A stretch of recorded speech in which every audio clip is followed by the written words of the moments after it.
Free advice চেনেলত আপোনালোক সকলোকে স্বাগতম। বন্ধুসকল, আজি আপোনালোকৰ সৈতে কথা পাতিম মই সৰ্বলিন চিৰাপ এটাৰ বিষয়ে। এই চিৰাপটো 100 and 200 ml পেকত পোৱা যায়। এই সৰ্বলিন চিৰাপটো লিভাৰ টনিক হিচাপে আমি ব্যৱহাৰ কৰোঁ। এই চিৰাপটো আপোনালোকৰ কাৰণে বহুত পপুলাৰ মেডিচিন এটা হয়। আজিকালি ফাষ্টফুডৰ জামানাত সাধাৰণতে পেটৰ যিকোনো ধৰণৰ সমস্যা সমাধান কৰিবলৈ এই চিৰাপটো আপোনালোকৰ অনিয়মিত পায়খানা হোৱা বা বদহজম তেনেকুৱা সমস্যাৰ পৰা সমাধান পাবলৈ আপোনালোকে সৰ্বলিন চিৰাপটো ব্যৱহাৰ কৰিব পাৰে। আমি যেতিয়া সাধাৰণতে বাহিৰত হোটেলত বা ৰেষ্টুৰেণ্টত খানা খোৱাৰ পিছত ঘৰৰ খাদ্যত ৰুচি নোহোৱা হৈ যায়, তেতিয়া আমি এই চিৰাপটো যদি ব্যৱহাৰ কৰোঁ, ইয়াৰ পৰা আমি বা আপোনালোকে বহুত ভাল ফল পাম। লিভাৰ টনিক হিচাপে ব্যৱহাৰ কৰা এই সৰ্বলিন চিৰাপটো আপোনাৰ কনষ্টিটিউশ্যনৰ সমস্যা দেখা দিলে বা লিভাৰৰ আন কোনো সমস্যা, বদহজম তেনেকুৱা ক্ষেত্ৰত আপোনালোকে এই সৰ্বলিন চিৰাপটো ব্যৱহাৰ কৰিব পাৰে। আৰু এই চিৰাপটো ব্যৱহাৰ কৰাৰ ফলত আপোনালোকৰ আগৰ তুলনাত বহুগুণে আৰাম পাব বা এইটোৰ প্ৰমাণিত ভাল ৰিজাল্ট। সাধাৰণতে বন্ধুসকল, লিভাৰৰ সমস্যা, কনষ্টিটিউশ্যনৰ সমস্যা, ইনডাইজেশ্যনৰ সমস্যা থাকিলে সৰ্বলিন চিৰাপটো ব্যৱহাৰ কৰা যায়। লিভাৰ টনিকৰ কাৰণে সৰ্বলিনটো আপোনাৰ বেষ্ট চইচ হ'ব পাৰে। বন্ধুসকল, ইয়াৰ ড'জটোৰ কথা মই কৈ আছোঁ।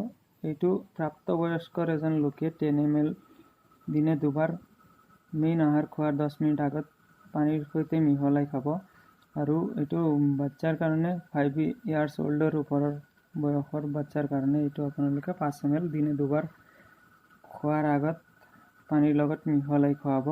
বন্ধুসকল, যদি আপোনালোকৰ পেটৰ সমস্যা থাকে বা পাতলা পায়খানা যেনে ধৰণৰ বা বমি বা অইন কিবা সমস্যা থাকিলে আপোনালোকে এই বস্তুটো ব্যৱহাৰ নকৰিব। আৰু যদি আপোনালোকে কনষ্টিটিউশ্যনৰ কাৰণে বা লুজ পায়খানা লুজ হোৱাৰ কাৰণে কিবা বেলেগ মেডিচিন ব্যৱহাৰ কৰি আছে, তেনেহ'লে এই মেডিচিনটো ব্যৱহাৰ নকৰিব। আৰু এইটো ব্যৱহাৰ কৰাৰ ফলত যদি আপোনালোকে কোনো ধৰণৰ সমস্যাৰ সন্মুখীন হয়, তেনেহ'লে এই বস্তুটো ব্যৱহাৰ নকৰিব বা ওচৰত থকা স্বাস্থ্যকেন্দ্ৰ বা ডক্তৰৰ পৰামৰ্শ বা অনুমতি লৈহে এই বস্তুটো ব্যৱহাৰ কৰিব।